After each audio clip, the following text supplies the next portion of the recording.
Muito obrigado, Lilian, perdão, e Luciana, pela introdução e também estendo o agradecimento da minha parte, e também certamente do João, mas ele poderá falar mais adiante, ao Paulo por esta abertura, por esta oportunidade de falarmos um pouco sobre o nosso trabalho aqui do outro lado do Atlântico.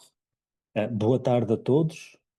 Sei que a tarde está aí a iniciar no Brasil, aqui já está a finalizar, e com a mudança de hora para a hora de inverno que ocorreu este fim de semana, já é quase noite, mas é um final de tarde bem agradável para estar convosco a abordar este tema que nos une. Vamos de facto falar sobre um serviço que o CRPG desenvolve. O CRPG é o Centro de Reabilitação Profissional, de facto. A sede está situada em Vila Nova de Gaia, mas o G, que era de Gaia, manteve-se na designação, quando houve uma alteração recente no nome, mas é apenas Centro de Reabilitação Profissional, porque deixou de dizer-se de Gaia. Passou a ser de Portugal porque houve uma extensão, através de uma portaria, uma legislação do governo, para que a atuação se estendesse geograficamente a Portugal continental, norte, centro e sul. E por isso houve esta alteração no nome, mantendo-se a nossa atividade, que também não tem 36 anos, mas tem mais de 33 anos, é uma atividade enquanto Centro de Gestão Participada do IFP, o Instituto de Emprego e Formação Profissional. Portanto, é uma entidade que se dedica a estas questões da reabilitação e reintegração profissional dentro, digamos assim, do próprio IFP, embora tenha autonomia na sua própria gestão. Eu vou então dar início a esta apresentação, abordando aquilo que nós temos feito junto das entidades empregadoras para que se tornem mais inclusivas e o que temos feito, sobretudo, através da formação. Eu creio que estarão já a visualizar a apresentação, confirma-me? Sim? Ok. Então, no fundo, esta formação em gestão inclusiva de incapacidades surgiu no âmbito do desenvolvimento de um serviço que o CRPG não tinha ainda desenvolvido e que se designa como apoio técnico a entidades empregadoras. Mas por que motivo e como é que este serviço foi desenvolvido? A necessidade já estava identificada há muito tempo, embora a atividade que nós tínhamos, sobretudo de apoio individual às pessoas com deficiências e incapacidades, nos ocupasse tanto tempo que tinha havido ainda pouca oportunidade para o desenvolver. Mas esta necessidade tinha a ver com o facto do trabalho, para ser inclusivo, requer que haja mudança do contexto onde o trabalho é exercido. Não basta a intervenção junto das pessoas para que os contextos de trabalho se tornem inclusivos, é necessário, de facto, que eles se transformem. Era necessário haver uma intervenção de capacitação destes contextos, no fundo, dos locais de trabalho, para que não houvesse apenas a tentação de, por via da pressão que estava a ser colocada pela lei das cotas, que foi uma lei que foi implementada há uns anos atrás em Portugal, mas que ainda continua a carecer na prática de aplicação em muitas empresas e, portanto, devido a essa pressão, poderia haver a tentação de contratar pessoas com deficiência e incapacidade que preenchessem a cota de emprego, mas nada fazer para que o contexto que a vai acolher fosse de facto inclusivo. E é essa de facto a diferença, como todos sabemos, entre integrar e incluir. E por outro lado também havia uma impossibilidade da nossa parte de tornar este acompanhamento individual permanente. A partir do momento em que as pessoas que apoiamos estão integradas ou reintegradas no contexto de trabalho, é o contexto que deve tomar conta do que for necessário para que elas continuem incluídas E, portanto, havia, de facto, esta necessidade identificada. Por outro lado, as expectativas sociais e as orientações políticas que geram esta pressão para a diversidade e para a inclusão nos locais de trabalho. Pressão que é sentida pelas empresas, obviamente, é esse o sentido do termo. As expectativas sociais têm muito a ver com as expectativas que as pessoas têm do papel dos empregadores, que não se deve ficar apenas por disponibilizar trabalho, mas também passa por se preocupar com a saúde, a segurança, passa por se preocupar com as necessidades específicas das pessoas, na medida em que, devido a doenças e acidentes, desenvolvem determinadas incapacidades, e esta expectativa social é cada vez mais saliente, e os empregadores notam também isto. Depois havia, e há, o impacto significativo que as doenças e os acidentes têm nas organizações de trabalho, sejam elas empresas ou outro tipo de organizações de trabalho, e um aumento no número de trabalhadores com incapacidades nestas organizações de trabalho que eu vou já exemplificar com alguns dados estatísticos muito rápidos. E, finalmente, havia também falta de conhecimento, notava-se, por parte das entidades empregadoras para fazer esta gestão das incapacidades. E, portanto, havia a necessidade de fazer com que os empregadores soubessem como tornar os seus contextos inclusivos e como atender às necessidades dos novos trabalhadores que contratam e dos atuais trabalhadores que desenvolvem as incapacidades. Como eu disse, em relação a este ponto 3, vamos apenas muito rapidamente ver alguns indicadores. Em Portugal, todos os anos, mais de metade das horas não trabalhadas nas empresas privadas são por doença ou acidente. Houve ali uma exceção nos anos da pandemia por Covid-19, por motivos relacionados com as medidas de confinamento e outras, mas em 2022 retomou já esta tendência de ser mais de metade das horas não trabalhadas. E, portanto, há de facto um impacto muito grande nas empresas pelo motivo de que todos nós estamos sujeitos a doenças e acidentes. Por outro lado, repara-se que o absentismo laboral médio por problemas de saúde em Portugal é de cerca de um mês, 29 dias,3.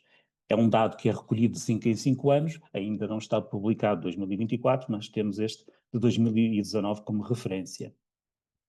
E repara-se também que os dias com prestações de doença que o Sistema de Segurança Social paga todos os anos atinge o equivalente a mais de 42 milhões de dias e, portanto, há de facto um impacto muito significativo das doenças e acidentes ao nível do absentismo por problemas de saúde nas empresas. E outra estatística também nos diz que cerca de 1/5 dos trabalhadores sente uma limitação na realização de atividades devido a problemas de saúde. E isto é uma média, ou seja, é um valor que está mais ou menos constante ao longo dos anos. Isto significa que exista, devido às condições de saúde, que estão aqui retratadas por estes números, e que são números com tendências preocupantes, muitas vezes com tendências crescentes ao longo dos anos. Portanto, significa que o número de trabalhadores com incapacidades nas organizações de trabalho naturalmente possa aumentar. Por outro lado, ou por outra via, também pode haver um aumento do número de trabalhadores com deficiências e incapacidades nas organizações de trabalho, porque existe a lei das cotas de emprego, como eu referi, para pessoas com 60% ou mais de incapacidade certificada. As empresas estão obrigadas a cumprir com uma cota através de uma lei que entrou em vigor apenas a 1 de fevereiro de 2019, mas já se verifica ao longo dos anos, e vemos aqui em termos comparativos, que produz algum efeito. Já há preocupação em que os trabalhadores tenham identificada a sua incapacidade, tenham-na certificada e as empresas dão nota disso, através dos seus registros. O contributo deste sistema e a necessidade de assumir a diversidade, a equidade e a inclusão como uma questão de sustentabilidade da própria empresa, neste contexto social que nós vivemos, entre outros motivos, também levam ao tal aumento do número de trabalhadores com incapacidades nas organizações de trabalho. Sejam novos ou atuais os trabalhadores que têm esta perda ou anomalia de estruturas ou funções do corpo, com implicações na prestação de trabalho, verificamos que a média por 1000 trabalhadores aumentou nas empresas de todas as dimensões, todos os tamanhos, sendo o aumento maior o dos trabalhadores com incapacidade entre os 60% e os 79% de incapacidade, em linha precisamente com o que o sistema de cotas requer. Claro está que o número total de trabalhadores também aumentou, pelo que o aumento da média foi menor do que o aumento do número. É apenas aqui um pormenor para justificar esta diferença dos 71% para os 46%. Estamos a falar aqui de trabalhadores que têm uma percentagem certificada. Os que não têm, não estão contabilizados, pelo que estes números estão a subestimar a realidade. O que se verifica é que existem, de facto, mais pessoas com deficiência e incapacidade nas organizações de trabalho, e estes são os casos conhecidos, porque também já foi demonstrado em estudos que, havendo a possibilidade de o trabalhador não revelar a sua incapacidade, o trabalhador tende a não revelar por receio de prejudicar o seu vínculo laboral. De qualquer modo, integrar ou reintegrar pessoas com deficiência e incapacidade nas organizações não significa necessariamente que estejam a exercer um trabalho significativo para si próprias e para a empresa, na medida em que para isso é necessário gerir estas incapacidades de uma forma inclusiva, criando condições de equidade face a toda a diversidade dos seus perfis de funcionalidade, introduzindo adaptações razoáveis, ajustando funções profissionais e os postos de trabalho, algo que as empresas em geral do nosso país não estão ainda preparadas para fazer de uma forma sistemática.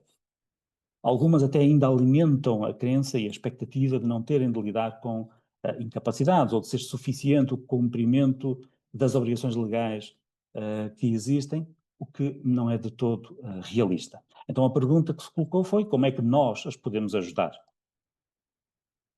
Para dar resposta, o CRPG pretendeu prestar um serviço de apoio técnico às entidades empregadoras, prestado como um serviço público gratuito, que as capacitasse para fazerem a gestão de pessoas, dos seus trabalhadores, considerando sempre a sua diversidade a este nível, ao nível da sua funcionalidade. Quer se tratasse de trabalhadores atuais, que devido a doenças ou acidentes desenvolvem essas incapacidades, quer se tratasse de candidatos a emprego que, no âmbito do recrutamento, já apresentam essas incapacidades.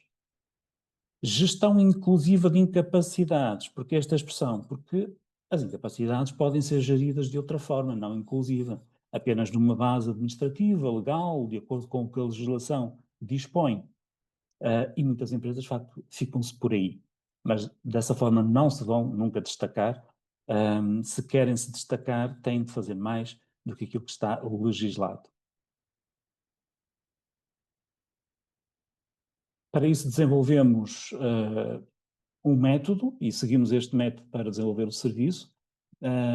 Começamos pela revisão de literatura, pela análise das práticas, dos modelos conceptuais, práticas internacionais, por exemplo, o do Disability Management que se destacou na nossa pesquisa, mas também outros, com a implementação noutros países. Recolhemos elementos que evidenciavam ser eficazes em termos de práticas para que se pudesse ser feita esta gestão dentro da empresa.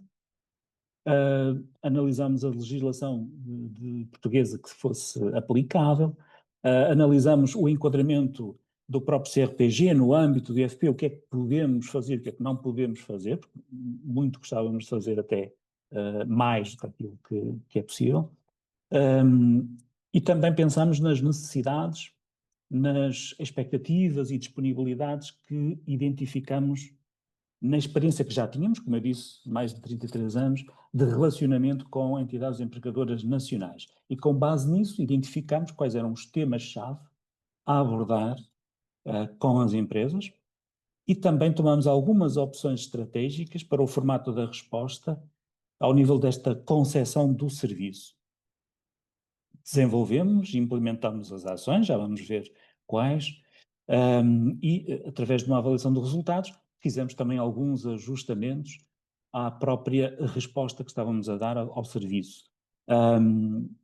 Esta avaliação dos resultados foi com base num questionário e com o registro dos contributos dos participantes nas ações de formação, obviamente. Introduzimos estes ajustamentos, como eu referia, com base nesta informação de retorno, tendo em vista otimizar a eficácia e a pertinência do nosso serviço. Estes ajustamentos tenderam a focar-se nos moldes em que ele é prestado.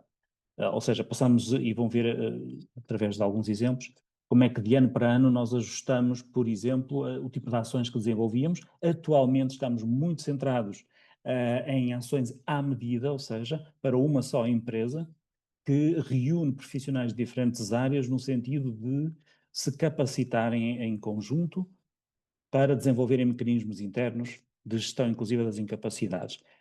Algo que não fizemos desde o início, mas neste momento percebemos que é esta a necessidade mais premente.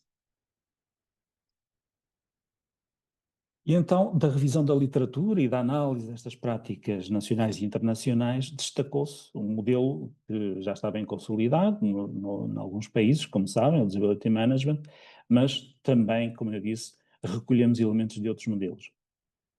O que é preconizado nesta perspectiva é que nas organizações de trabalho há promoção da saúde e bem-estar e há gestão dos riscos ocupacionais, vertentes que estão muito centradas na prevenção das incapacidades, devem juntar-se de forma articulada outras vertentes de atuação, nomeadamente aquilo que chamamos a manutenção em funções, quando o trabalhador já se queixa de alguma limitação de atividade, de alguma dificuldade na sua função profissional, e a empresa tem aqui uma oportunidade para intervir já, através de processos estruturados, para que previna o absentismo por condição de saúde, ou seja, a baixa médica, antes mesmo, ou seja, prevenindo-a, portanto, antes que ela ocorra.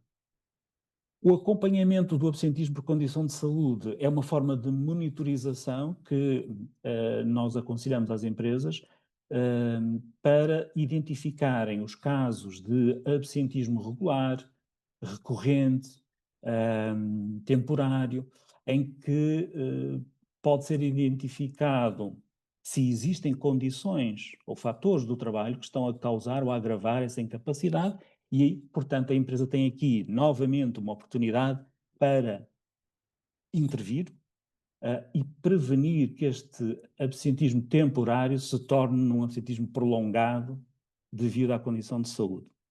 E, finalmente, quando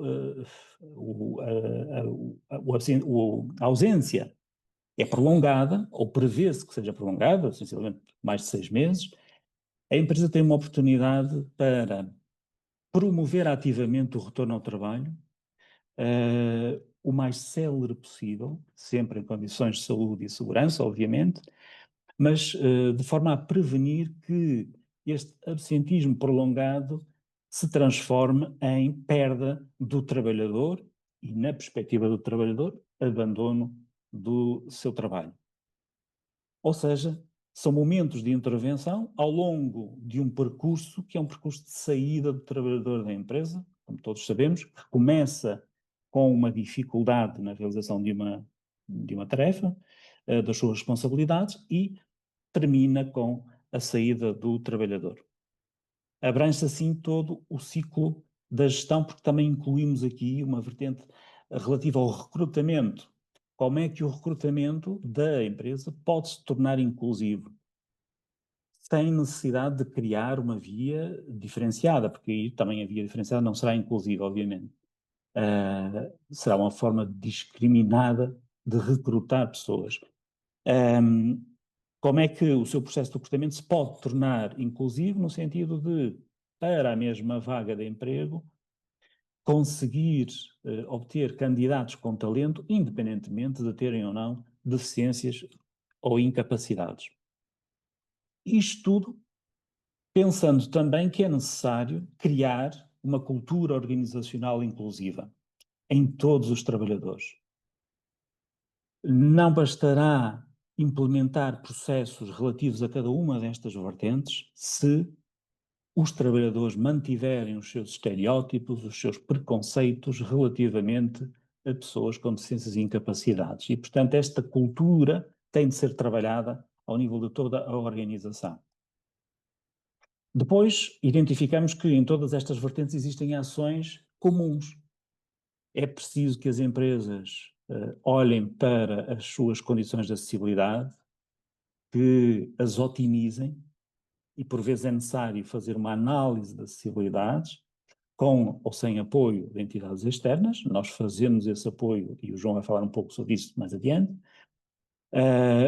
Pode ser feita e deve ser feita uma avaliação da funcionalidade para perceber o que é que o trabalhador pode, de facto, fazer. A análise da função profissional e do seu posto de trabalho para perceber quais são as exigências que são excessivas e que estão a causar a incapacidade. A identificação de produtos de apoio que possam, ou tecnologias de apoio que possam fazer com que o trabalhador se mantenha em funções ou retorne ao trabalho, ou seja contratado, qualquer que seja a vertente, naquela função profissional e naquele posto de trabalho. A adaptação da função e posto de trabalho, que é fundamental para criar esta compatibilidade. A identificação, em último caso, ou a criação, se ela não existir, de uma função profissional que seja compatível. E também uma avaliação e reavaliação de riscos ocupacionais que deve estar permanentemente ativada. Identificamos, como eu referi, os temas-chave a abordar na formação, começando pela consciencialização. Tem muito a ver com aquela criação de cultura inclusiva.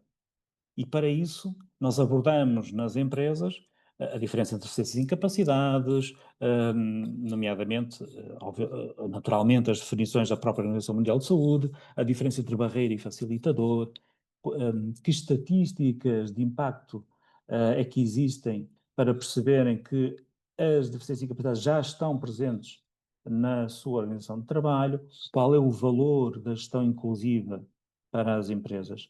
É outro tópico fundamental no âmbito desta consciencialização. No fundo, é fazer o business case, como os anglófonos dizem, é falar um pouco a linguagem da empresa para que perceba que não se trata aqui nem de caridade, nem de assistencialismo, nem de responsabilidade social, nem de imagem corporativa. Trata-se de uma questão de negócio e existe um retorno sobre o investimento. E abordamos todos os indicadores possíveis que traduzem, no fundo, esse valor acrescentado desta gestão inclusiva de incapacidades para os empregadores. Dessa forma, criamos abertura para que desenvolvam os mecanismos internos naquelas vertentes que nós já vimos há pouco.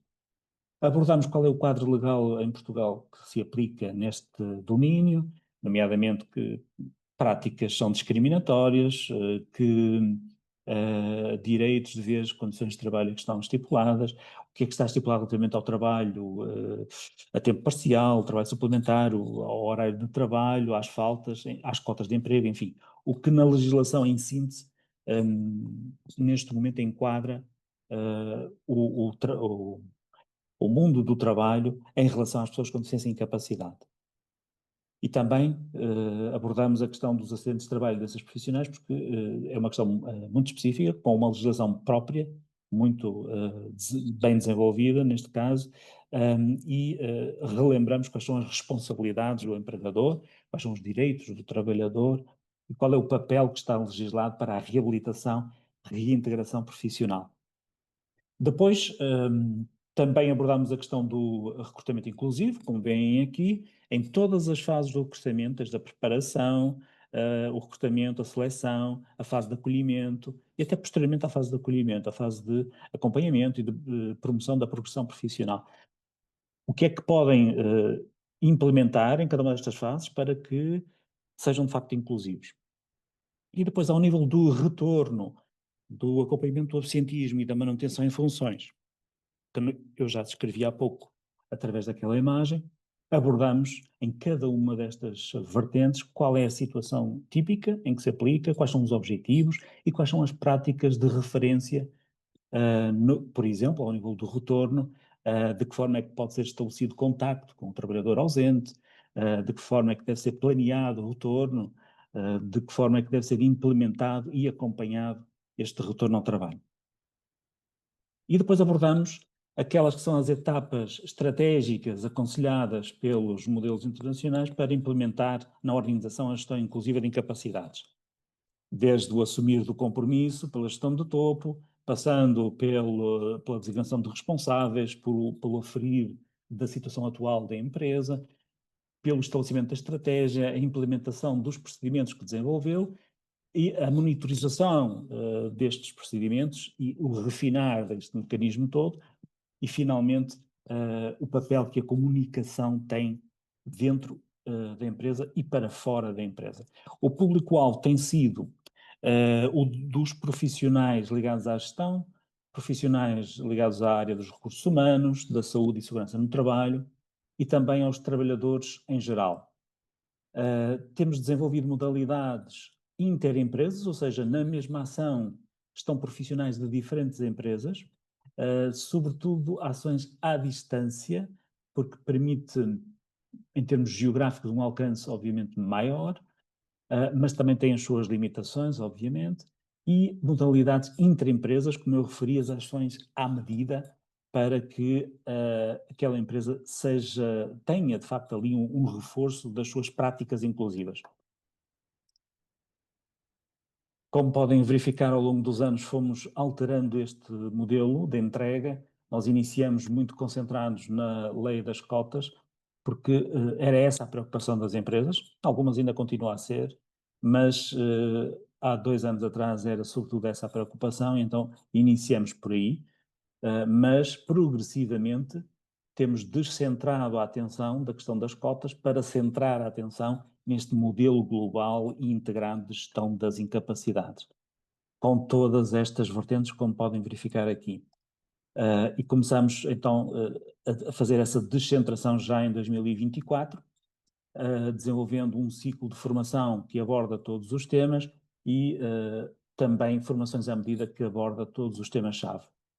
Em 2025, este ano, além do tal ciclo temático, fizemos uma modalidade de formação certificada que, no fundo, é semelhante ao ciclo temático nas suas características, simplesmente não é tão flexível em termos da composição do grupo em cada uma das ações temáticas. As ações à medida continuam e neste momento estão a ser reforçadas, porque é esse o interesse das empresas e têm-nos solicitado, sobretudo, ações à medida e também ações de aprofundamento, ou seja, de muito curta duração para aprofundar um ou outro tópico que está relacionado com a gestão inclusiva, mas que não é propriamente um tema-chave, nomeadamente a interação inclusiva, ou interação, linguagem inclusiva, as adaptações razoáveis e as acessibilidades. Em termos de balanço, o que é que nós podemos dizer neste momento, outubro de 2025? Nós desenvolvemos 55 ações que alcançaram 876 profissionais e profissionais que representam 254 entidades distintas. São, sobretudo, entidades privadas com fins lucrativos, 69% delas, e 83% dos participantes representam precisamente esta tipologia de entidade. Estes dados são até 30 de setembro de 2025. Eu há pouco referi outubro, mas é preciso ser ainda mais preciso. Depois, em termos de alcance geográfico, nós procuramos, de facto, alcançar o máximo possível todas as regiões de Portugal continental e até das ilhas. Tem-se verificado que são mais as empresas dos distritos do Porto, Lisboa e Aveiro que têm aderido às nossas ações. Mas isto também tem muito a ver com a concentração nestes distritos das empresas e, portanto, nos outros existe uma menor quantidade. Portanto, traduz também neste alcance.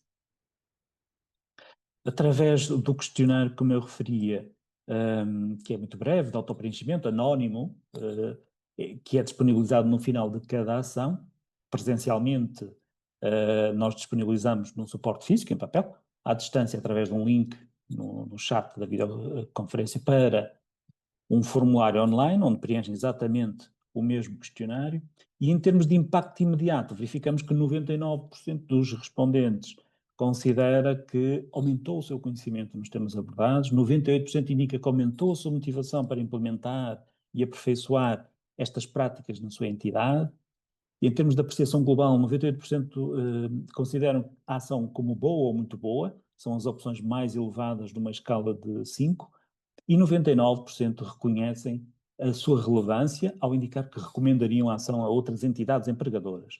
Portanto, existe boa receptividade, existe um impacto muito positivo. É esta, no fundo, a nossa conclusão. Através dos números da adesão e através da avaliação que nos chegou, podemos dizer que as organizações de trabalho reconhecem esta necessidade, que a gestão inclusiva de incapacidades é uma perspectiva necessária em Portugal. Nós notamos que os profissionais que voluntariamente aderem a estas ações foram, na sua grande maioria, profissionais ligados à gestão de recursos humanos, o que realça aqui uma lacuna ainda de participação por parte dos profissionais da saúde e segurança no trabalho.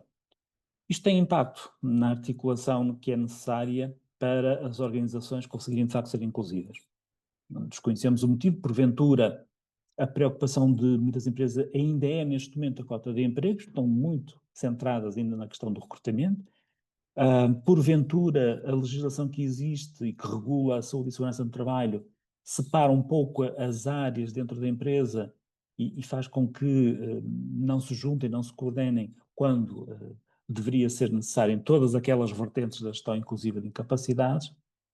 Também é certo que muitos interlocutores que temos são profissionais de recursos humanos e, portanto, só aí já, a porta de entrada já pode definir o público que vem ter connosco. Mas na divulgação referimos sempre que é aberta a todos estes profissionais. A formação é a principal via de capacitação das entidades empregadoras, sem dúvida, tem-se revelado isso mesmo, mas também é valorizado outro tipo de serviço que complementa, lá está, a tal análise de acessibilidades que eu referi há pouco, para a qual as empresas não têm muitas vezes o conhecimento necessário e requerem esta ajuda, este apoio, e por outro lado também o apoio casuístico, ou seja, o caso do trabalhador A, o caso do trabalhador B que surja, para os quais a empresa precisa desta ótica dos especialistas em reabilitação e reintegração profissional para identificar soluções em termos de adaptações razoáveis. Posto isto, passo a palavra ao João para falar um pouco sobre precisamente este complemento relativo à análise de acessibilidades. Uma boa tarde a todos. Tal como o José explicou aqui muito bem, este é um serviço complementar, e é uma oportunidade bastante interessante e um gosto imenso estar aqui convosco e podermos então refletir sobre esta medida complementar e esta forma de podemos chegar então aqui às entidades empregadoras. Estava aqui só a ver se conseguimos partilhar aqui a apresentação. Não está a aparecer aqui para Nota-se que estamos em compartilhar. salas separadas, não é? Estamos no mesmo edifício, mas em salas separadas, exatamente, José. É isso mesmo. Deixa-me só. É que já vai para além daqui do nosso expediente. Ah, eu não sei se estão a ter a oportunidade de ver. Não, ainda não, João. Vamos ler. Ok. Isto então está mais complicado. Ah, hum. Queres que eu tente? Ó José, e agora? Está? Não, João. Não está? Está. Agora está. Agora subiu. Estávamos aqui com um ligeiro delay, então, mas vamos cá ver o que é que conseguimos fazer então. Muito obrigado, José, aqui pela ajuda. Então, tal como estava a dizer, é um prazer imenso e vamos tentar aqui sermos aqui Eh, rápidos e concisos. João, Sim, desculpa, João, José, estás a partilhar a pois vista de não. apresentador. Ok. Ah, ok, Agora não, agora agora está. não. Obrigado, Sim. José. Muito obrigado pelo aviso. Então, isto aqui está. Estamos no mesmo edifício, mas com condições técnicas diferentes. Então, após a formação, tal como o José disse, e muito bem, explicou aqui muito bem esta questão da gestão inclusiva de incapacidades e desta formação que nós damos às empresas, ocasionalmente surge-nos então aqui este pedido, não é? Como é que nós podemos então criar aqui um espaço mais acessível e que ajude todas as pessoas com diversas condições de funcionalidade a participarem? Um, Aquilo que as empresas nos vão mostrando, porque este aqui acaba por ser um serviço recente, é que quando na formação é então levantada esta questão das acessibilidades, os participantes começam a olhar aqui para os seus próprios espaços e práticas e percebem que há espaços para melhorar. Então, fazem-nos este pedido para esta atividade complementar. É aqui que nós começamos então a apoiar as empresas e a transformar o conhecimento que lhes foi passado em ação. Porque aquilo que atualmente temos reparado é que muitas decisões relacionadas com a construção e organização dos próprios espaços de trabalho, da escolha das ferramentas e instrumentos de trabalho, ou mesmo a própria colocação da sinalética, das cores que são utilizadas, são muitas vezes tomadas sem considerarmos aqui o impacto que terão sobre a diversidade de pessoas que depois vão utilizar esses mesmos espaços de trabalho. Por isso, nesta análise de acessibilidades que nós fazemos e realizamos aqui no apoio técnico às entidades empregadoras, ela procura responder a essa mesma necessidade de ajudar as entidades a compreender como o ambiente, o equipamento e a comunicação influenciam a participação de todos.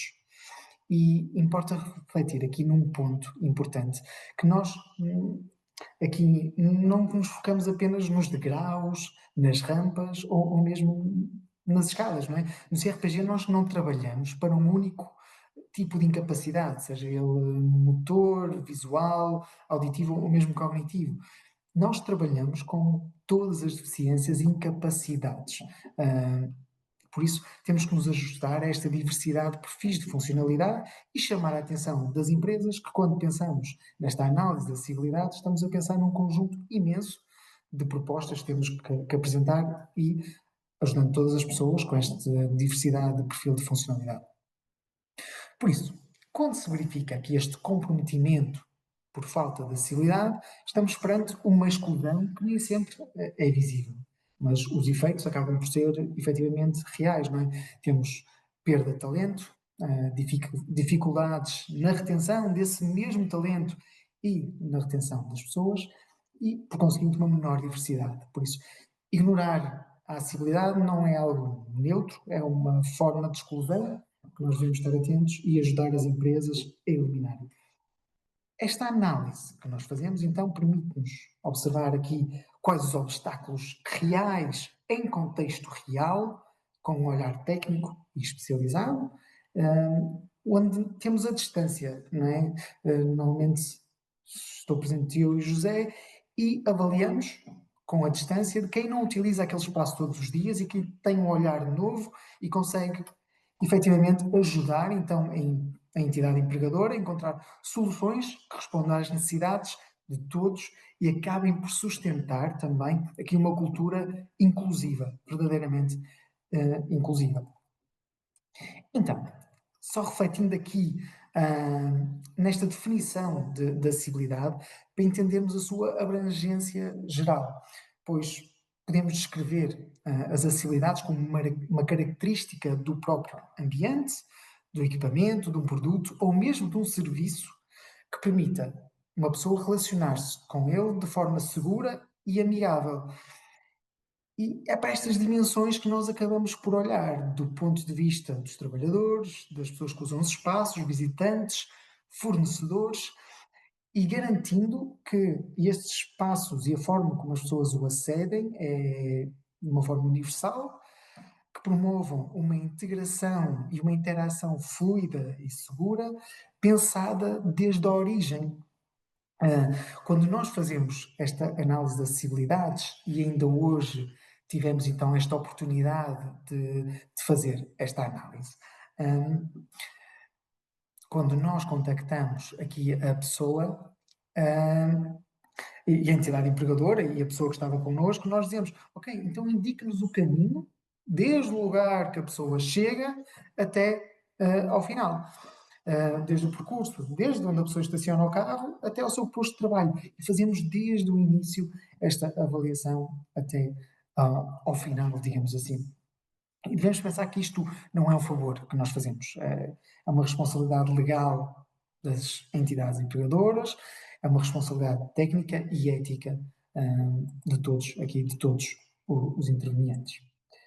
E só para partilhar aqui convosco, partilho aqui então um exemplo real. A nossa equipa em plena atividade, todos equipados, numa entidade empregadora da área metropolitana de Lisboa, que acabou por solicitar aqui este apoio após uma ação de formação à medida.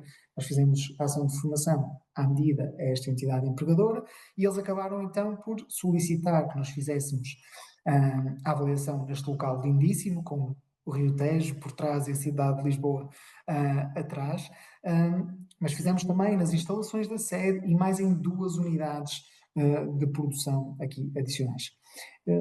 Este exemplo acaba por mostrar como podemos desencadear aqui um processo de melhoria concreta e colaborativa após esta gestão inclusiva de incapacidades.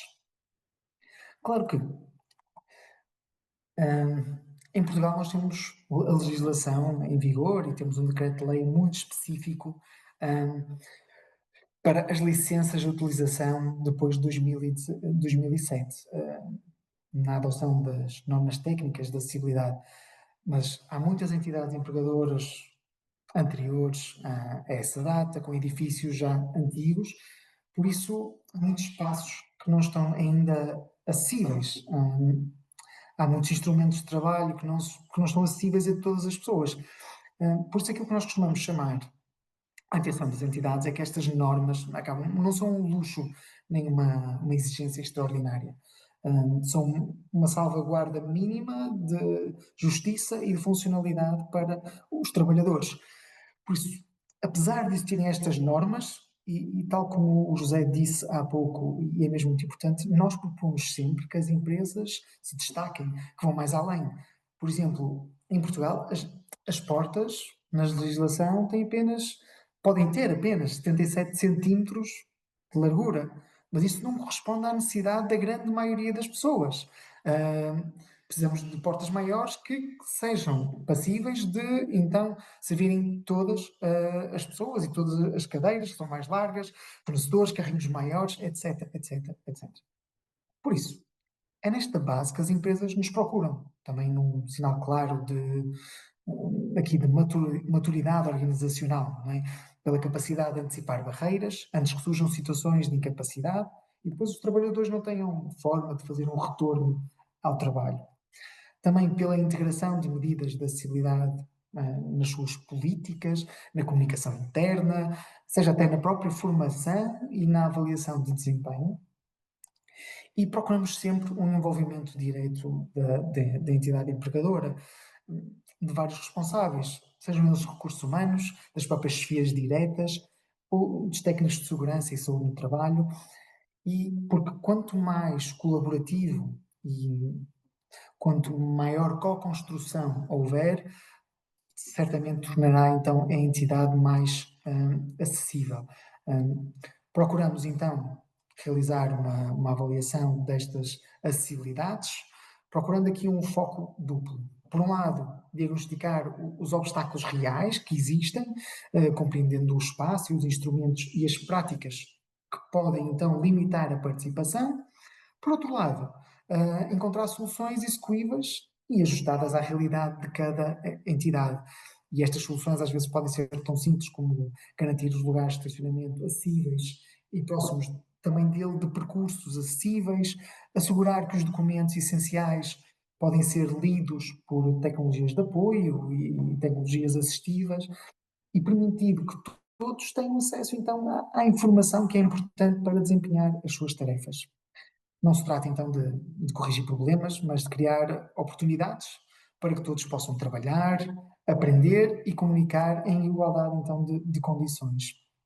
O objetivo final, então, é tal como referimos já algumas vezes, é sustentar uma cultura inclusiva que se mantenha viva, mesmo depois então desta intervenção técnica que vamos fazendo. Claro que nestas avaliações de acessibilidade há muito por onde nos focarmos, não é? Mas o nosso olhar, embora abrangente, vai focar-se mais em três dimensões principais.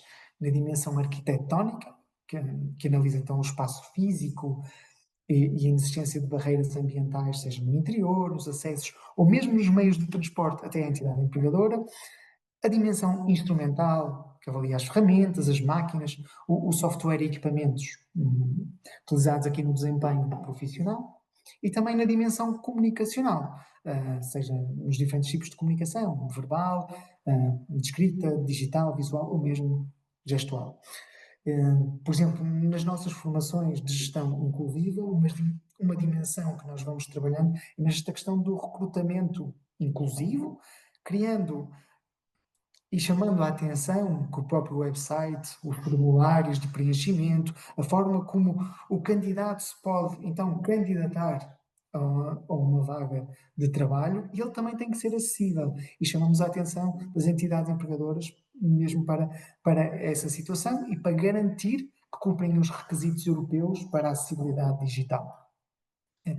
Claro que estas são aqui as dimensões de base, não é? A arquitetónica, instrumental e comunicacional. Mas também devemos olhamos para as outras, não é? Os próprios métodos de trabalho, os documentos e políticas da própria entidade acabam também por ser alvo de análise e chamamos a atenção à entidade no documento próprio. Ok. E então, como é que nós fazemos isso? Tal como referi previamente, não é? É um processo colaborativo e também formativo à entidade empregadora. Ela começa com uma observação direta, com base numa grelha de análise que fomos construindo, com base na nossa experiência, com base na revisão de outros pares, com revisão bibliográfica. Criamos então esta grelha de análise que inclui vários pontos, desde então a chegada ao estacionamento, acessos, instalações sanitárias, refeitórios, percursos interiores, nesta análise dos espaços, do fluxo de trabalho e mesmo das tarefas, não é? Isto fazemos em conjunto com uma pessoa da entidade, ou até mais, não é? Ouvindo as suas sugestões, sejam os trabalhadores, sejam os responsáveis, identificando as barreiras e as oportunidades existentes, onde a partir dessas mesmas barreiras e oportunidades elaboramos um relatório técnico com as recomendações e prioridades de intervenção. Aqui o nosso objetivo não passa por fiscalizarmos ou fazermos uma auditoria, mas sim co-construir soluções numa metodologia adaptada a cada contexto e a cada entidade empregadora. Claro que nós estamos aqui ainda no início desta intervenção. Começamos a realizar as primeiras análises de acessibilidades nos últimos anos, embora já tínhamos experiência noutros contextos. Esta é uma prática recente, mas apesar de tudo já observamos aqui alguns sinais muito positivos. Algumas entidades, principalmente algumas que estão em espaços que não são seus, são arrendados, elas acabam por utilizar os nossos relatórios como instrumentos de diálogo com os proprietários, propondo melhorias e adaptações. Por exemplo, hoje de manhã fomos a uma entidade empregadora que pensa em realizar obras de melhoria das próprias instalações e também pretende utilizar esse mesmo relatório técnico para fazer aqui melhorias no seu espaço e na forma como recebe os seus trabalhadores, promovendo aqui uma cultura mais inclusiva. Por isso, isto acaba por demonstrar que a avaliação, mesmo aqui nesta fase inicial, gera movimento, desperta reflexão sobre as acessibilidades e acaba por legitimar aqui a inclusão como parte efetiva de uma gestão inclusiva de incapacidades. Por isso, estamos ainda a construir este caminho, com responsabilidade técnica, mas também com compromisso com as entidades empregadoras, aqui numa parceria para tornarmos aqui o tecido empresarial em Portugal mais acessível. Por isso, aqui em jeito de conclusão, esta análise de acessibilidades é um dos elos que liga então o conhecimento que é passado na formação de gestão inclusiva de incapacidades para, então, para a prática, para a ação. Aumenta o valor das organizações, que as tornam mais inclusivas, promovendo aqui uma condição de equidade como uma ferramenta de inclusão que acaba por ajudar a promover a própria entidade, destacando-se das outras por sendo mais inclusiva, e ajuda também a promover aqui uma gestão inclusiva das incapacidades para todos os trabalhadores. E espero não termos demorado muito, foi um verdadeiro prazer podermos partilhar aqui a nossa prática diária. Obrigado pela oportunidade. Queres acrescentar, José? Deixa-me só concluir muito rapidamente para até fazer a ligação ao tema que nos reúne neste painel. Através da formação, passamos conhecimentos, passamos competências para as empresas terem mecanismos internos em todas aquelas vertentes, no sentido de gerir incapacidades, seja no momento da entrada através do recrutamento inclusivo, seja quando o trabalhador manifesta dificuldades para a manutenção de funções, seja quando tem aquelas ausências temporárias, recorrentes, para identificar fatores de trabalho que estejam a agravar as incapacidades e, portanto, intervém no sentido de prevenir o absentismo prolongado e, quando tem absentismo prolongado, conseguir promover o retorno desse trabalhador de forma célere, de forma saudável e segura. Mas, para isso, dois grandes instrumentos são, de facto, a melhoria das acessibilidades, que vai remover barreiras para um conjunto muito alargado de trabalhadores, com características diversas, e por isso nós complementamos com este serviço de apoio da análise de acessibilidades, mas também para aqueles trabalhadores cuja otimização das acessibilidades não resolveu o problema, é necessário introduzir adaptações razoáveis, personalizadas, ou seja, tendo em conta as características daquele trabalhador em particular, e aí a empresa também nos pode mobilizar como apoio, podendo inclusivamente recorrer a medidas de apoio públicas que estão disponíveis através do Instituto de Emprego e Formação Profissional, em que é prestado apoio técnico para identificar quais são as adaptações razoáveis a implementar para aquele trabalhador, e também apoio financeiro no caso de adaptações do posto de trabalho, no caso de eliminação de barreiras arquitetónicas. Portanto, a empresa tem aqui, no fundo, o pacote completo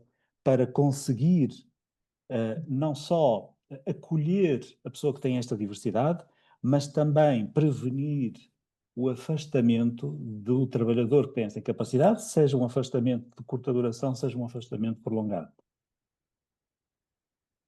Então, eu quero agradecer mais uma vez ao Paulo pelo convite. E o desafio hoje foi falar sobre. Deixa eu subir a apresentação aqui para você.